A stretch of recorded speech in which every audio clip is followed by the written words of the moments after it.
खबर बहुत बड़ी है दोस्तों, और ये सीधे मोदी सरकार की जांच एजेंसी ईडी यानी प्रवर्तन निदेशालय पर सवाल है।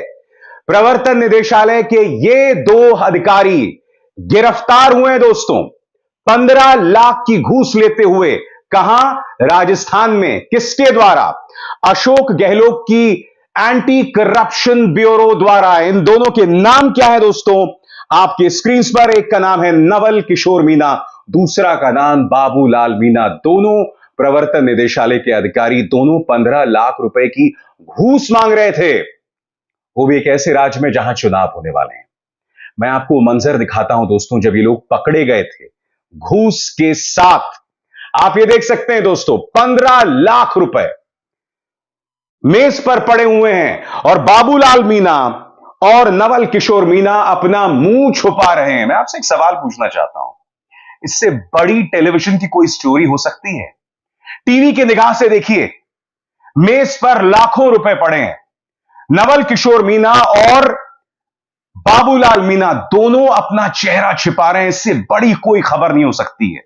और ये गिरफ्तारी कहां हुई है? राजस्थान में हुई है। किसने करवाई है? अशोक गहलोत की एंटी करप्शन ब्यूरो ने करवाई है। आरोप ये कि ये लोग ये कह रहे थे कि गिरफ्तारी नहीं करने के लिए आपको हमें 15-15 लाख रुपए देने होंगे।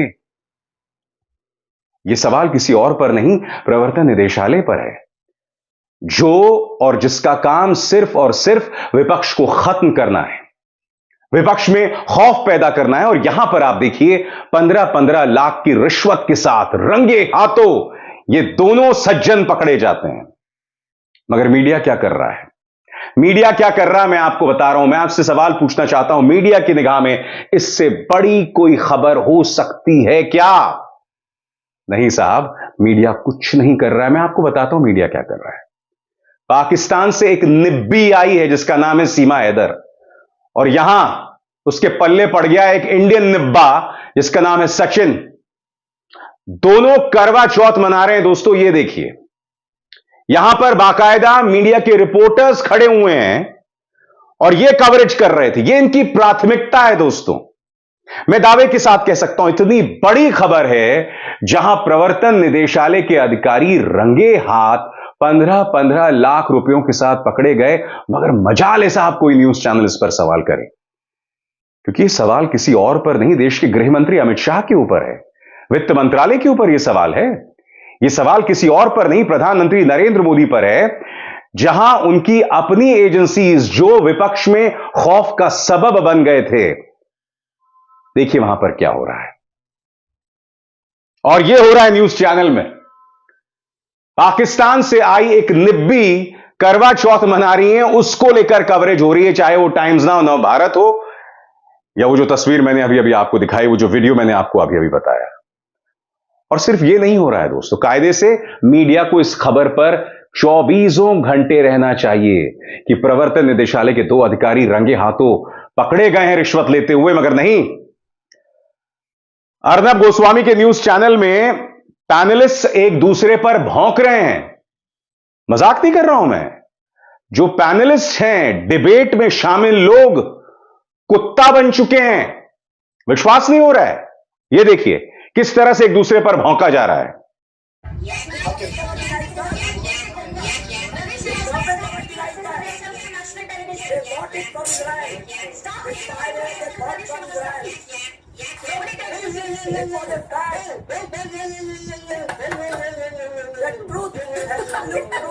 Stop it now! Stop it! What's going on? Don't do this, everyone on! Don't do this! No, don't stop it now, you guys! Stop it, you guys, everyone on! Relax, please stop it now, come on, what are you doing?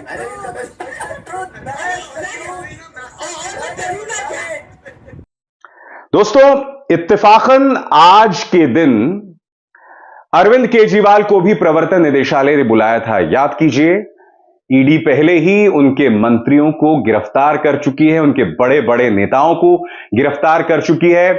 गिरफ्तारी की तलवार अरविंद केजरीवाल के सिर पर भी लटक रही है। आज ही अरविंद केजरीवाल को भी हाजिर होना था। अरविंद केजरीवाल को बड़े बड़े ताने मीडिया दे रहा है, मगर इस मीडिया में हिम्मत नहीं है कि जो ईडी के अधिकारी रंगे हाथों इस तरह से कैश के साथ पकड़े गए हैं, देखिए चेहरा छिपा रहे हैं, चेहरा छिपा रहे हैं, मजाले मीडिया इस पर कुछ कहे।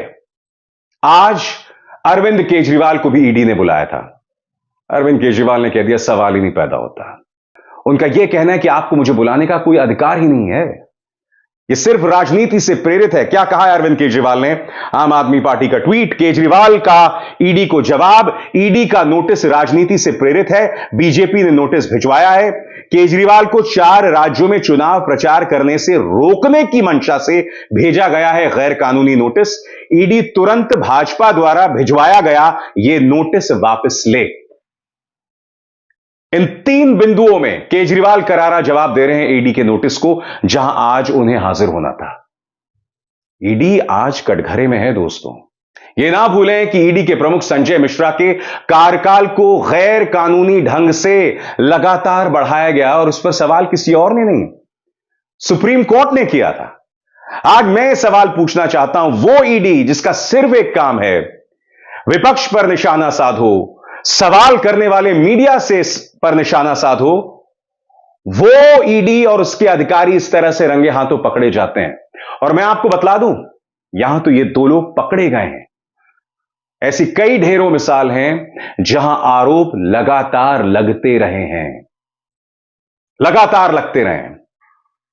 पलटवार किया है अरविंद केजरीवाल ने और उन्होंने यह नोटिस भेजा है। जवाब में कहा है कि मैं नहीं आने वाला हूं, यह राजनीति से प्रेरित है। यानी कि कहीं ना कहीं अब अरविंद केजरीवाल की गिरफ्तारी की जो नींव है वो तैयार हो रही है। दोस्तों, मैं आपको बतलाना चाहूंगा इस मुद्दे पर भूपेश बघेल, छत्तीसगढ़ के मुख्यमंत्री, उन्होंने करारा जवाब दिया है। भूपेश बघेल जानते हैं कि ईडी अब छत्तीसगढ़ में भी दस्तक दे सकती है। उन्होंने क्या कहा है आपके स्क्रीन में? जयपुर में ईडी का अफसर 15 लाख रुपए की रिश्वत लेते हुए गिरफ्तार हुआ है। इसीलिए मैं बार बार कह रहा हूं, गलियों गलियों में घूम रहे इन ईडी अफसरों की गाड़ी की जरूर जांच की जाए। छापों की आड़ में कहीं ये कमल छाप के स्टार प्रचारक बनकर तो नहीं घूम रहे हैं। मैं आपको बतला दूं दोस्तों, भूपेश बघेल दरअसल ये कह क्यों रहे हैं? उनका यह कहना है कि रहस्यमय ढंग से बक्से पहुंच रहे हैं छत्तीसगढ़ में और उन्होंने आशंका जतलाई है कि भारतीय जनता पार्टी इन बक्सों में पैसे भिजवा रही है ताकि छत्तीसगढ़ में चुनाव का खेला जो है वो पलटा जा सके। क्या कहा है भूपेश बघेल ने दोस्तों? आइए सुनते हैं आपके स्क्रीन पर। सीआरपीएफ के जो प्लेन में भर के बक्से भर के बड़े बड़े बक्से भर के आए हैं, उसकी चेकिंग नहीं हो रही है। ईडी आए, जांच करे, लेकिन निर्वाचन आयोग से मैं कहना चाहूंगा कि इनके वाहनों के भी चेकिंग होना चाहिए अनिवार्य रूप से, क्योंकि भारतीय जनता पार्टी हार मान चुकी है और ये आखिरी दांव है कि बक्सों में पैसे भर भर के लाए जा रहे हैं और उसका उपयोग मतदाताओं को प्रभावित करने के लिए किया जाएगा। इसलिए सभी वाहनों की चेकिंग, खासकर ईडी और सीआरपीएफ के वाहनों की चेकिंग होना चाहिए। ये तो यहाँ तो वैसे भी सीआरपीएफ की कितनी टुकड़ियां हैं और बाहर से लाने का मतलब क्या है? मतलब वही है कि बक्से भर भर के लाए जा रहे हैं। हो सकता है इसमें नोट भी हो और दूसरे सामान भी हो, इसकी चेकिंग होनी चाहिए। दोस्तों, कांग्रेस इस मुद्दे पर खासी उग्र हो गई है। कांग्रेस ने अपने आधिकारिक बयान में दोनों जो ईडी के अधिकारी पकड़े गए हैं उनकी तस्वीर के साथ यह बयान जारी किया है जो आपके स्क्रीन पर है। राजस्थान में ईडी के अधिकारी घूस लेते हुए पकड़े गए। राजस्थान के एंटी करप्शन ब्यूरो ने ईडी अधिकारी नवल किशोर मीणा और उसके सहयोगी बाबूलाल मीणा को गिरफ्तार किया है। ये दोनों 15 लाख रुपए रिश्वत लेते हुए रंगे हाथों पकड़े गए हैं। ये ईडी से जुड़े एक मामले को रफा दफा करने के लिए 17 लाख की घूस मांग रहे थे। ये हो क्या रहा है भारत में? एक तरफ एजेंसीज का इस्तेमाल सिर्फ विपक्ष को बर्बाद करने के लिए, यानी कि कहीं ना कहीं भाजपा चाहती है कि भारत जो है वो विपक्ष मुक्त भारत बन जाए। एक तरफ तो ये हो रहा है और दूसरी तरफ इनके अधिकारी इस तरह से आके परेशान करते हैं। दोस्तों, मैं आपको बतलाना चाहूंगा, पर्दे के पीछे की जो खबरें हैं जो मैं आपके सामने ला नहीं सकता हूं, वो इतनी खौफनाक हैं, इतनी शॉकिंग हैं। मैं उम्मीद करता हूं एक दिन आएगा जब ये तमाम कहानियां आपके सामने आएंगी, जब ये तमाम दास्तानें आपके सामने आएंगी, क्योंकि वो जो नारा है ना खाऊंगा ना खाने दूंगा, मोदी भ्रष्टाचार के खिलाफ गारंटी, ये सब ढकोसला है, इसके कोई मायने नहीं है। हकीकत क्या है वो आपको दिखाई दे रहा है। ये देखिए किस तरह से मुंह छुपाया जा रहा है रिश्वत लेने के बाद। और मीडिया न्यूज चैनल्स क्या कर रहे हैं? पाकिस्तान से आई एक निब्बी और यहां इंडिया का निब्बा करवा चौथ मना रहे हैं। धन्य हो आप। अभिसार शर्मा को दीजिए इजाजत। नमस्कार। स्वतंत्र और आजाद पत्रकारिता का समर्थन कीजिए, सच में मेरा साथी बनिए। बहुत आसान है दोस्तों, इस ज्वाइन बटन को दबाइए और आपके सामने आएंगे ये 3 विकल्प, इनमें से एक चुनिए और सच के इस सफर में मेरा साथी बनिए।